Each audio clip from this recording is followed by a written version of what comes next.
Assalamualaikum warahmatullahi wabarakatuh, sahabat beriman yang dirahmati Allah. Pernahkah kamu mendengar tentang tembok Yakjuj dan Makjuj? Atau mungkin tentang Pulau Dajjal yang terpencil? Al-Quran penuh dengan kisah-kisah menakjubkan tentang tempat-tempat misterius yang masih belum diketahui keberadaannya hingga saat ini. Dalam video ini, kita akan menjelajahi 5 tempat misterius dalam Al-Quran yang masih menjadi rahasia dan menguak fakta-faktanya yang mencengangkan. Semoga kita selalu dalam keadaan sehat walafiat. Amin ya rabbal alamin. Bumi kita memiliki luas sekitar 500 juta kilometer persegi. 70%-nya adalah lautan. Luas daratannya hanya sekitar 149 juta kilometer persegi. Menurut para peneliti, manusia telah 90% menjelajahi daratan, sedangkan lautan hanya sekitar 57,8% saja. Itu berarti masih ada tempat-tempat yang masih belum terjamah oleh manusia. Ini menjadi menarik untuk dibahas. Apakah tempat-tempat yang belum terjamah tersebut merupakan salah satu dari tempat yang misterius yang ada di dalam Al-Quran dan hadis?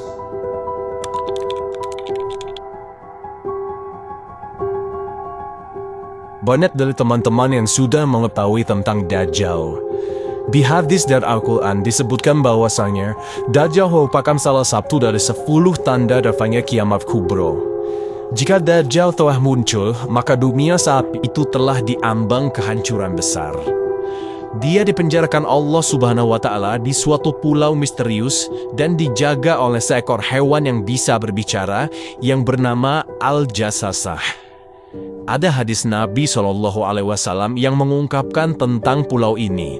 Namun Nabi SAW tidak merincikan secara jelas lokasi persisnya berada di mana. Hanya saja Rasulullah menunjukkan arahnya. Dajjal akan keluar dari perkampungan Yahudi Asbahan. Bersamanya ada 70.000 orang Yahudi. Hadis yang diriwayatkan Anas radhiyallahu anhu.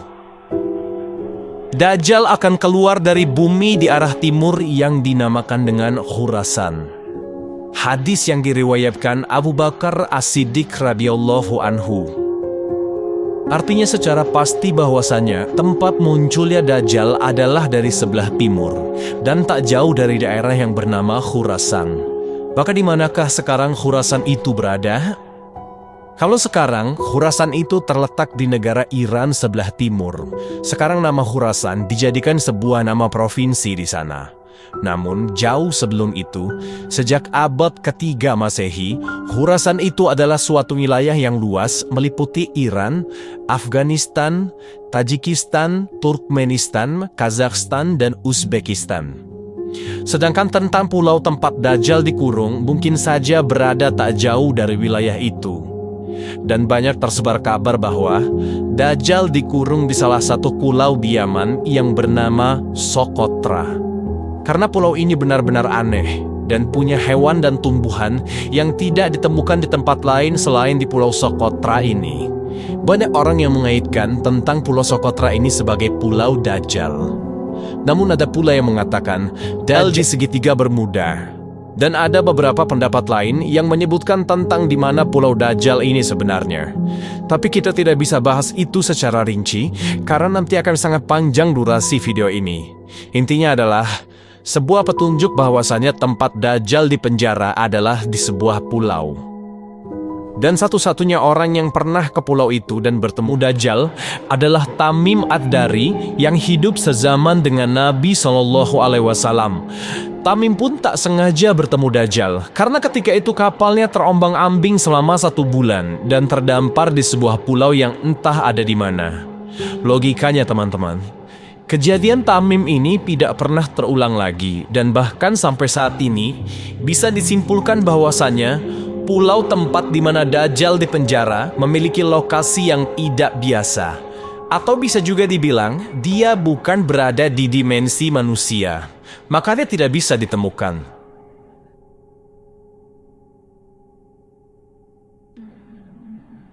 Teman-temanku seiman, Ainul Hayat merupakan sebuah telaga atau sebuah tempat yang memiliki mata air yang kalau airnya diminum, maka orang itu tidak akan mati sampai hari kiamat. kecuali dia memohon kepada Allah Subhanahu wa Ta'ala untuk dimatikan. Kisah tentang tempat Ainul Hayat ini berhubungan erat dengan dua tokoh besar, yaitu Raja Zulkarnain dan penasihatnya yaitu Nabiullah Khidir alaihissalam. Ada sebuah riwayat dari As-Salabi dari Imam Ali. Suatu hari, Raja Zulkarnain bertanya kepada malaikat tentang bagaimana ibadahnya malaikat kepada Allah Sang Pencipta. Kemudian malaikat pun memberitahu kepada Zulkarnain bahwasannya ada malaikat yang sejak dia diciptakan, dia selalu sujud dan tak pernah mengangkat kepalanya untuk selamanya. Karena dia tidak mau menyia-nyiakan waktu untuk selalu beribadah kepada Tuhannya. Maka Zulkarnain yang mendengar penuturan dari malaikat itu, dia menjadi tertarik. Sebab Zulkarnain ingin hidup abadi supaya dia bisa lebih lama beribadah kepada Allah Subhanahu wa Ta'ala. Lalu dicarilah telaga itu oleh Zulkarnain dan Khidir alaihissalam beserta dengan pasukan kerajaannya. Kemudian mereka menemukannya di tempat terbitnya matahari. Tempat itu digambarkan sebuah tempat yang gelap, namun bukan seperti gelap malam hari, tapi gelap karena ada semacam asap atau kabut tebal. Dan singkat cerita, yang meminum air dari telaga itu hanyalah Nabi Khidir alaihissalam. Zulkarnain tidak meminumnya. Makanya ada khilaf dari para ulama, ada yang mengatakan bahwasanya Nabi Khidir masih hidup sampai hari ini. Tapi ada juga yang mengatakan Nabi Khidir sudah wafat. Kemudian pada abad ke-14 ada seorang penjelajah yang bernama Juan Ponce de Leon yang diutus oleh seorang raja yang bernama Raja Ferdinand. Ponce de Leon ditugaskan dalam memimpin ekspedisi pencarian mata air keabadian atau dalam Islamnya disebut dengan Ainul Hayat. Tapi sampai akhir hayatnya, Ponce de Leon tidak menemukannya. Dia tewas karena dipanah oleh suku pedalaman dari India. Artinya teman-teman, tempat ini masih misterius sampai hari ini. Bayangkan saja, jika tempat ini sudah benar-benar ditemukan, pastilah orang-orang di seluruh dunia akan meminumnya dan tak akan lagi takut akan kematian. Allah Subhanahu wa Ta'ala memberikan apa yang kita butuhkan dan bukan apa yang kita inginkan.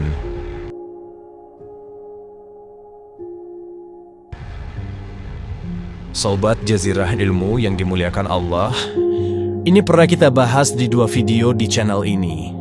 Tembok ini ternukil di dalam Al-Quran surat Al-Kahfi dan beberapa hadis sahih. Singkatnya, tembok besi yang dibuat oleh Raja Zulkarnain ini berfungsi untuk mengurung dua kabilah perusak, yaitu Ya'juj dan Ma'juj. Tembok ini akan runtuh ketika dunia diambang kiamat, dan kaum yang di dalamnya akan melakukan pengerusakan di seluruh dunia. Jumlah kaum ini sangat banyak. Diriwayatkan kalau ada satu manusia, berarti jumlah Ya'juj dan Ma'jujnya ada 999. Menurut survei pada tahun 2021, penduduk bumi ada 7.888 miliar. Artinya jumlah Ya'juj dan Ma'jujnya adalah 7.888 miliar dikali dengan 999. Pastinya itu jumlah yang luar biasa banyak. Bayangkan teman-teman, kalau mereka semua keluar, pasti bumi ini akan padat dan berdesak-desakan. Dan logikanya, di mana lokasi lubang mereka ini kalau jumlahnya saja begitu besar? Dan mustahil kalau itu hanya ada di sebuah pulau. Untuk jumlah sebanyak itu dibutuhkan minimal sebuah benua yang sangat luas. Dan jawaban yang paling masuk akal adalah tembok Zulkarnain bisa saja ada di dimensi lain, atau memang sengaja Allah Subhanahu wa Ta'ala tutupi atau dibedakan dengan dunia manusia.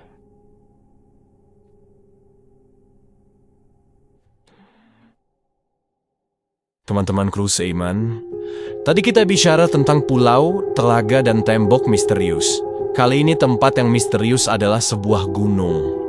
Kisahnya pernah disabdakan Nabi SAW ketika sahabat beliau yang bernama Abdullah ibn Salam tengah bertanya kepada Nabi SAW. Ya Rasulullah, dengan apa bumi ini bisa tenang? Nabi SAW bersabda, dengan beberapa gunung. Kemudian Abdullah ibn Salam melanjutkan bertanya, lalu dengan apa gunung-gunung itu dikokohkan? Nabi SAW bersabda, dengan gunung Qaf. yang terbuat dari batu zamrud hijau dan birunya langit. Dan para ahli tafsir mengatakan bahwasanya Gunung Qaf merupakan induk semua gunung yang ada di dunia ini. Ada beberapa pendapat mengenai keberadaan Gunung Qaf ini. Raja Zulkarnain pernah naik ke gunung ini. Mengenai letaknya, ada di antara Yordania dan Arab Saudi. Namun ada juga berpendapat lain mengatakan letaknya ada di daerah Yaman. Selain itu, ada yang menyebut Gunung Qaf berada di suatu daerah sebelum Persia, dekat tembok Ya'juj dan Ma'juj. Gunung Qaf dihuni oleh para rijolul goib dari wali Allah, yang berjumlah 70 orang karena menjauhkan diri dari duniawi. Di sisi lain, ada pula yang mengatakan bahwa di dekat gunung goib ini ada sebuah pulau yang bernama Al-Khadr, yaitu tempat bertemunya arus sungai dan laut. Pulau itu dihuni oleh sosok hamba Allah yang soleh, yang dikenal sebagai Nabi Khidir alaihissalam. Mengenai lokasi persisnya ada di mana, sampai saat ini pun masih menjadi misteri yang belum terpecahkan, atau tidak akan terpecahkan.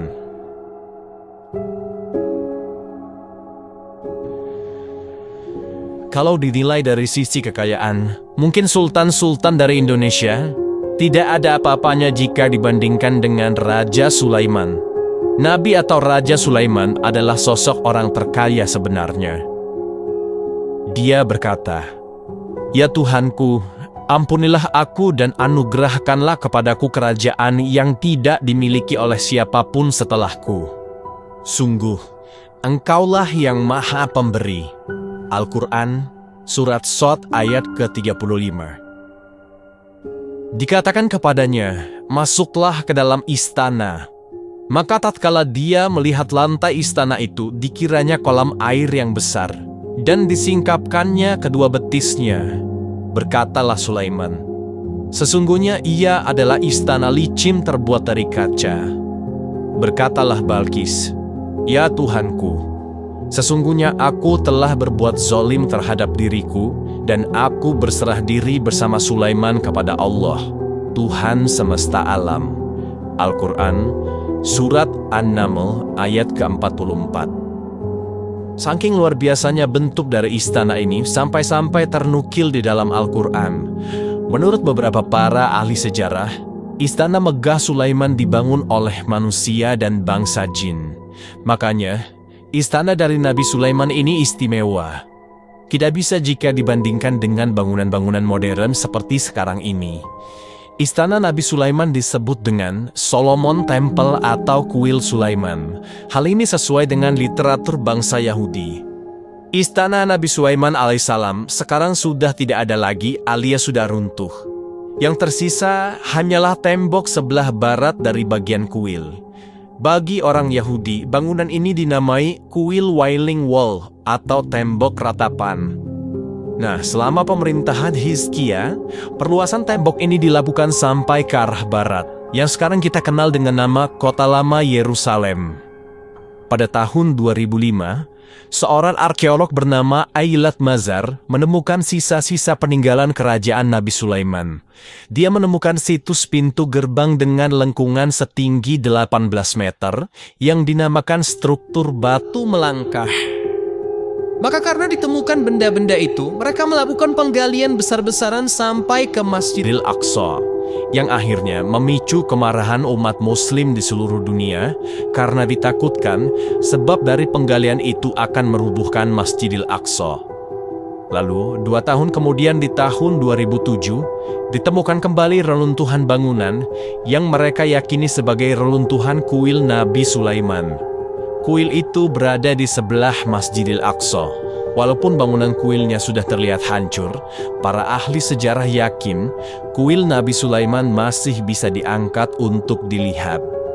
Dan di lokasi yang sama ditemukan beberapa peninggalan-peninggalan seperti keramik dan perabotan yang terkubur selama ribuan tahun. Menurut mereka, penemuan ini dianggap penting untuk mengetahui peradaban dan kemajuan yang telah dicapai manusia di masa Nabi Sulaiman dan Nabi Daud alaihissalam. Kuil atau istana Nabi Sulaiman ini, teman-teman, merupakan lambang dan simbol kekuatan serta sebagai bentuk pengakuan atas bangsa Yahudi kepada dunia, sehingga sangat berguna bagi kaum Yahudi.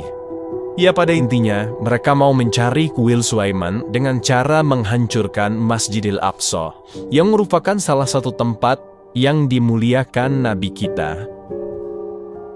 Wallahu a'lam bishawab. Jadi itulah kisah tentang 5 tempat misterius dalam Al-Quran yang belum ditemukan. Semoga kisah ini bermanfaat. Lebih dan kurangnya mohon dimaafkan, yang benar datangnya dari Allah Subhanahu wa Ta'ala. Khilaf atau keliru itu datangnya dari saya pribadi sebagai manusia biasa. Sampai ketemu di kisah-kisah seru yang penuh makna selanjutnya. Saya akhiri. Wassalamualaikum warahmatullahi wabarakatuh. Ma